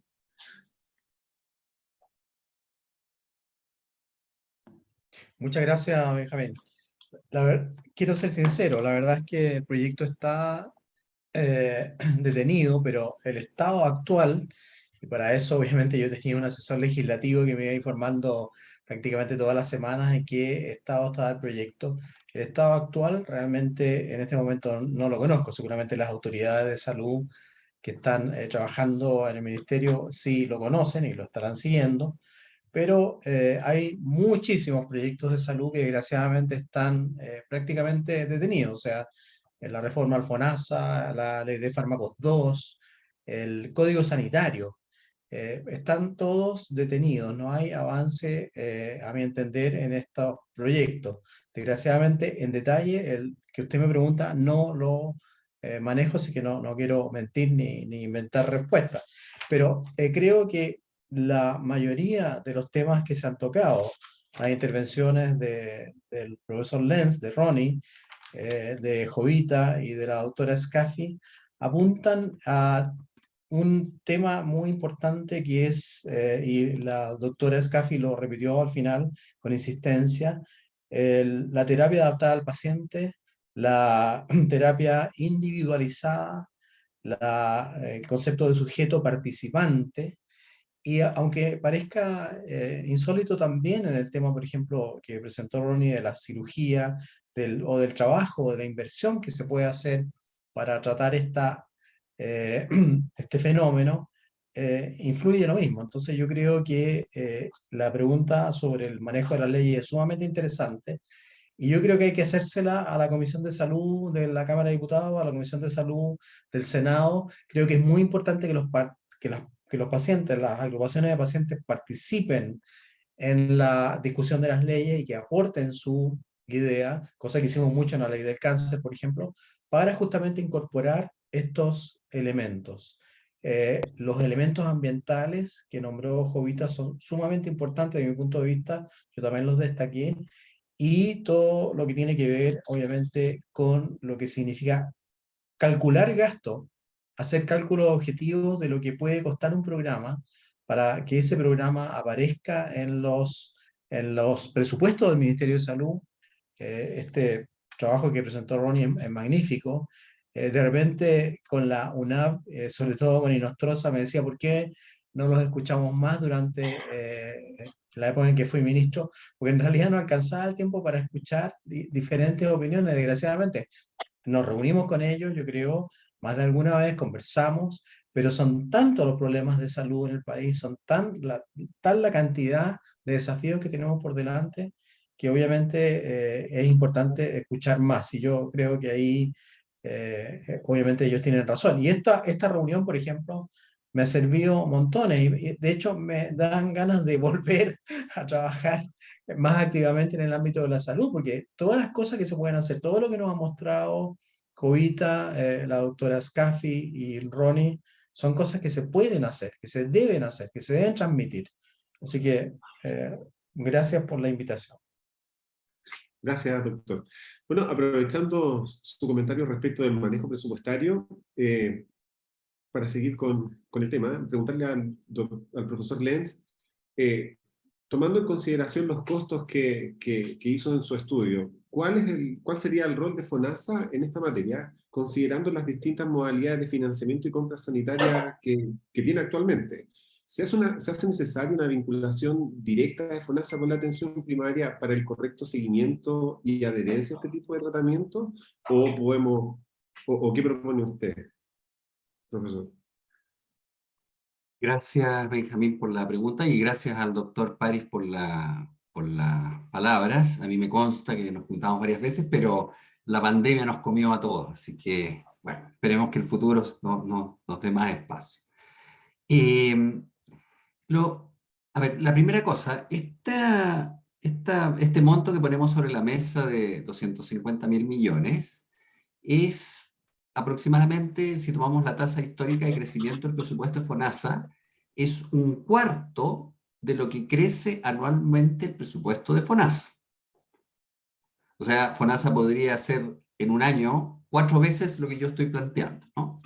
Sin embargo, estamos conscientes que tenemos muchas cosas que resolver. Está el programa de inversiones, está el funcionamiento de los hospitales, hay que contratar dotaciones, están los reajustes salariales. Por lo tanto, lo que uno plantea acá es una perspectiva que se puede hacer en algún tiempo, ¿no? O sea, básicamente acercar la imagen de que este es un tema al cual no hay que quitarle el cuerpo porque se ve difícil, ¿no? De hecho, nosotros habíamos invitado al FONASA que participara en este seminario, pero se excusó porque seguramente el director o los representantes no querían exponerse porque, claro, comenzamos ahora a hablar de plata y se les pone más pesada la pista, ¿no? Ahora, el FONASA en la última administración estuvo enfrascado no solamente en darle apoyo al ministerio en términos financieros para poder enfrentar la pandemia, lo cual era prioridad país en ese momento, pero paralelamente hizo un mega esfuerzo de reforma a nivel de los mecanismos de financiamiento, desde el Fondo Nacional de Salud hacia los hospitales a través del mecanismo de GRD, de los grupos relacionados a diagnóstico. Y por lo tanto, hizo una cosa que estaba pendiente durante muchos años y nos puso en el mismo nivel que tienen el resto de los países de la OECD en materia de financiamiento hospitalario, lo cual está súper bien y lo ideal es que este gobierno pueda continuar con esa senda porque es lo que hacen todos los países desarrollados. Sin embargo, cuando tenemos que enfrentar enfermedades crónicas, y es lo que estamos viendo, por ejemplo, en la reforma del Obamacare en Estados Unidos y los esfuerzos que están haciendo actualmente en Europa, ya el mecanismo de pago GRD nos queda corto. Y por lo tanto tenemos que pasar a una segunda generación de mecanismos de pago que toman por base los GRD, pero que los extienden para poder dar cuenta del continuo que significan las enfermedades crónicas. Porque el GRD es básicamente hospitalario.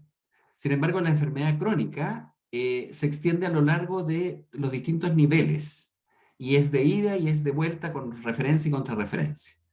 Y por lo tanto, vamos a tener probablemente que avanzar a mecanismos de capitación para cierto tipo de grupos de pacientes con ciertos resultados ligados a la capitación, o comenzar a empaquetar los GRD con la atención que se hace en los otros niveles, de tal manera de tener estos sistemas tipo bundle payment, ¿no? o pagos empaquetados que están comenzando a instalar los norteamericanos, de tal manera que entreguen incentivos para que los prestadores de salud se comiencen a hacer cargo de los resultados en materia, en este caso de enfermedades crónicas, en materia de obesidad. Es decir, ya no solamente hay que pagar por lo que se hace, sino que pagar por el resultado que uno tiene del manejo de una población.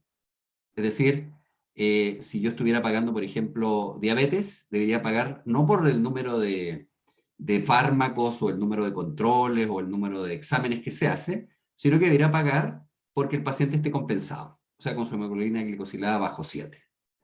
Y en el caso de la obesidad debería ser una cosa similar. Uno debería pagar por un cierto target respecto de una población a la cual se le mantenga en su control. A la doctora Scaffi ya me quedó claro que no le gusta el IMC, que vamos a tener que comenzar a abrir más las definiciones, pero en las medidas tradicionales que se logre, por ejemplo, la meta médica de baja de 10% al menos en el peso del paciente manejado y controlado en un programa para personas con obesidad, ¿no?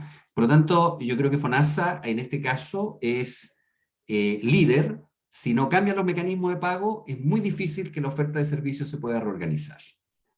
¿Vamos a necesitar la ley de obesidad? Probablemente, porque eso nos permite priorizar y darle mayor prestancia a los presupuestos, pero a continuación necesitamos nuevos mecanismos de pago para hacernos cargo de la gestión de enfermedades crónicas como la obesidad.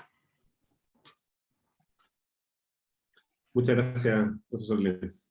Hay una pregunta para la subdirectora Jovita, donde se señala: actualmente se está realizando el cambio de las guías alimentarias basadas en alimentos en la población chilena a cargo del INTE.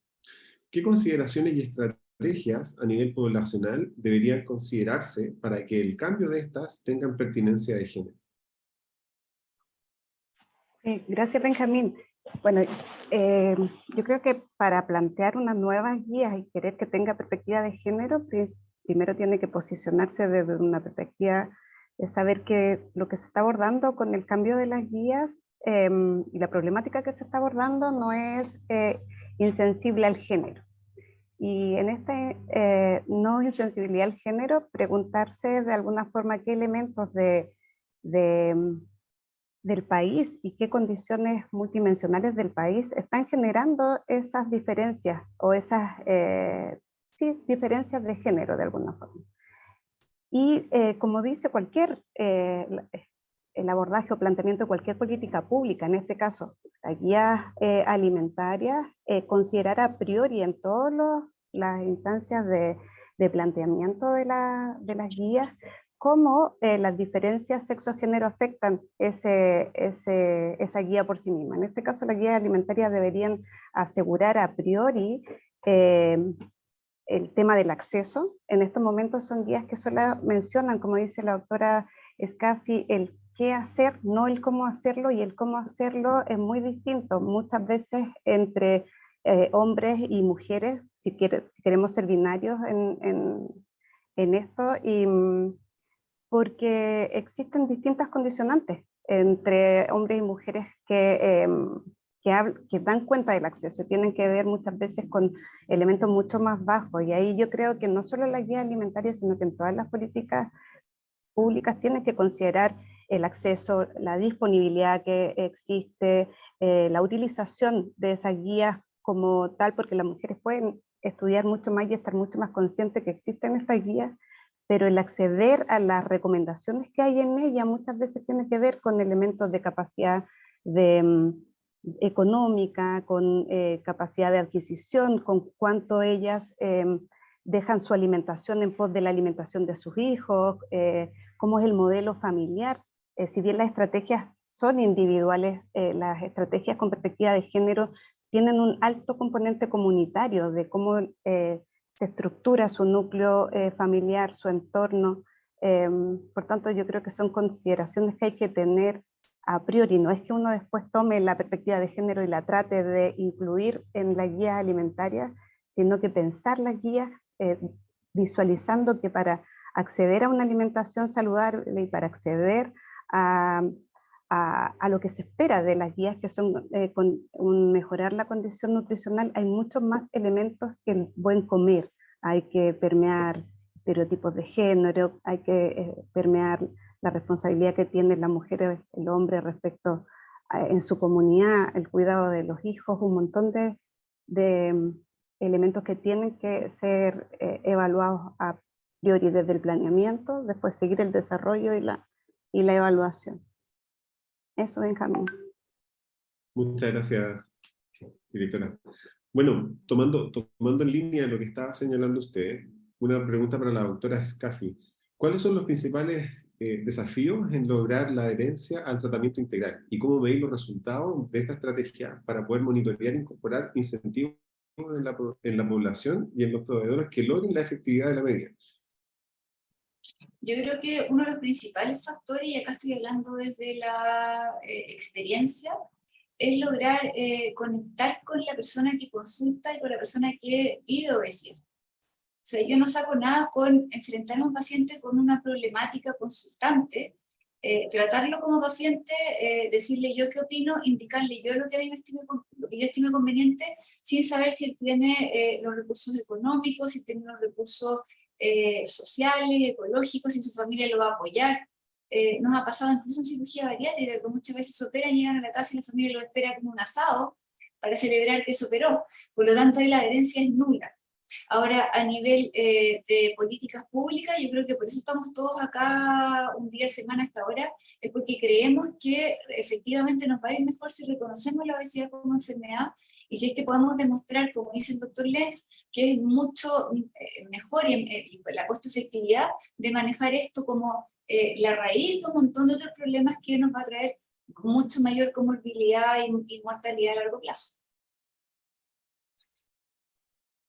Muchísimas gracias, doctora. Bueno, en consideración al tiempo, quería hacer como una última interrogante para todos los expositores. Y que bueno, finalmente, dada mi experiencia también en FONASA como jefe subrogante de la División de Gestión Financiera, mientras estaba el doctor París como ministro, yo estaba como jefe de la división financiera viendo y formulando los proyectos de presupuesto. ¿Cuál es el desafío que tiene también el sistema de salud para poder, cuando se hacen este tipo de estudios y análisis de impacto financiero, entender la sustitución del gasto que ya se está realizando actualmente? Porque tal como se señaló durante la presentación, la obesidad genera comorbilidades que de alguna forma van haciendo más complejas las atenciones de salud de otro tipo de prestaciones. Por lo tanto, ¿cuáles creen ustedes que deben ser los desafíos para que cuando hablemos en materia presupuestaria existe este nivel de flexibilidad en la incorporación de nuevos recursos que también signifiquen en el mediano y largo plazo sustitución del gasto que hoy en día se está haciendo actualmente, de manera tal de que no sea siempre aporte fiscal o recursos adicionales, sino que existe un nivel de sustitución?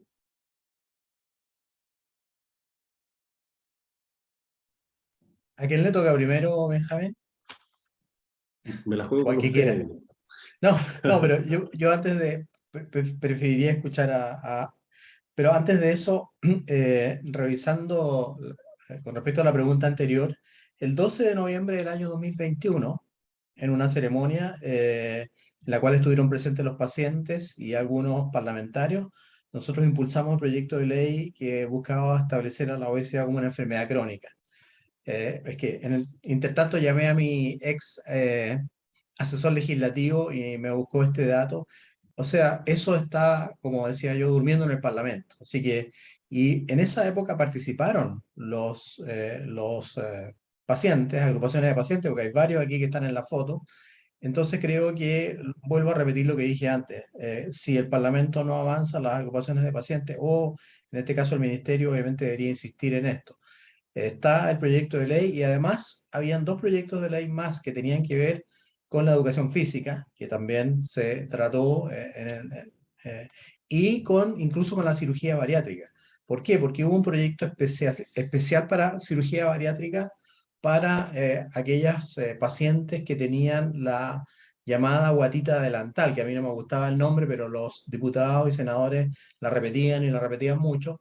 Entonces, esos tres proyectos están, y deben haber otros más, en el Congreso y creo que hay que impulsarlos. Yo quisiera agradecer a Ronnie lo que dijo sobre el FONASA y el GRD en la etapa anterior, y creo, obviamente, que tocó un tema, sobre todo en el seguimiento, que nosotros tratamos de aplicarlo, aunque no está relacionado directamente con el seminario, pero sí es importante recalcar que las ISAPRES, por ejemplo, para aumentar sus valores de cobro, se les fijó como meta cumplir ciertas medidas preventivas. Entonces, lo que se ha propuesto acá, creo que hay que incorporarlo también hacia el futuro, lo que decía Ronnie, el GRD2, continuo, una evaluación continua de los pacientes crónicos, una evaluación de cómo, de los resultados más que de los tratamientos. Creo que hay que incorporarlo también como un concepto a evaluar cuando la ISAPRE quiera aumentar la cotización, o el mismo FONASA en el futuro, pienso yo. Así que creo que es una buena idea incorporar metas, logros para evaluar el tratamiento que da el seguro, cualquiera que sea. Me acordé de eso. Y el otro tema que Jovita lo dijo, pero yo también lo observé viendo algunos gráficos, la obesidad aumentó mucho durante la pandemia en mujeres embarazadas o más que en otros, porque también desgraciadamente se dejó de hacer control. Ustedes saben que muchos de los controles de enfermedades crónicas de mujeres embarazadas bajó enormemente durante la pandemia. Entonces eso también hay que retomarlo como un tema importante. Y el otro tema, el de los migrantes. También revisé un estudio en escolares. Los escolares migrantes tienen mejor o tienen menos porcentaje de sobrepeso y obesidad que nuestros escolares chilenos. También eso es importante rescatarlo. No tenía mucho que ver con la pregunta, pero No. creo que Mira, el presupuesto de salud es de 11.000 millones de millones, o sea, 11 billones el presupuesto de salud. Y obviamente que me gustó mucho este estudio que presentó la UNAV. Creo que hay que ir haciendo eso, o sea, viendo en qué lugares podemos invertir, donde la inversión sea rentable, desde el punto de vista obviamente de la salud, no estoy hablando solo del dinero, en relación a lo que estamos gastando ahora. Entonces, aunque sea un proyecto de 250.000 millones de pesos, pero si eso nos va a producir un efecto enorme, hermoso además, en este tema, creo que hay que hacerlo, o sea, creo que hay que impulsarlo. Y impulsarlo obviamente con este tipo de evidencia, porque la evidencia que se muestra de todos los que han participado, todos los panelistas, es sumamente valiosa para impulsar este tipo de proyectos. Muchas gracias, doctor París. Profesor Lenz. Benjamín, yo quería compartir una cifra para responder tu pregunta, que la abordamos en el primer seminario, en el primer webinar que hicimos con la embajada, y que estaba relacionada con los costos de la obesidad. Y en esa oportunidad tuvimos ocasión de realizar un cálculo aproximado. No te puedo dar la cifra neta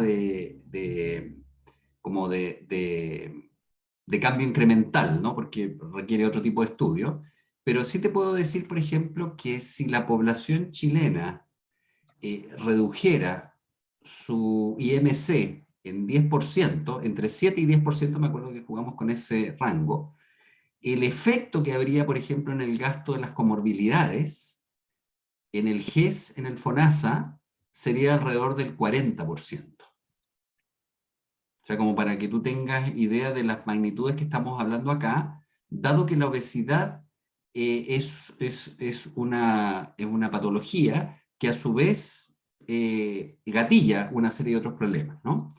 Entonces, cuando uno le cambia el factor de riesgo por reducirle el peso a las personas en ese 10% y lo traslada de tramo de IMC, automáticamente se modifican los hazard ratio y por lo tanto los gastos por eventos cardiovasculares, por cánceres, por insuficiencia renal crónica, etcétera, etcétera, disminuyen. ¿En cuánto estimamos nosotros en ese momento? En 40%.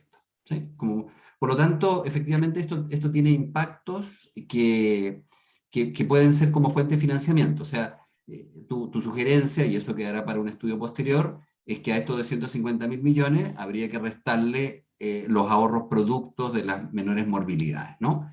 Pero lo que te quiero transmitir es que en el corto plazo necesitamos 250.000, porque los efectos los vamos a ver una vez que el programa comience a dar resultados y no es inmediato, va a ser más bien en el tiempo.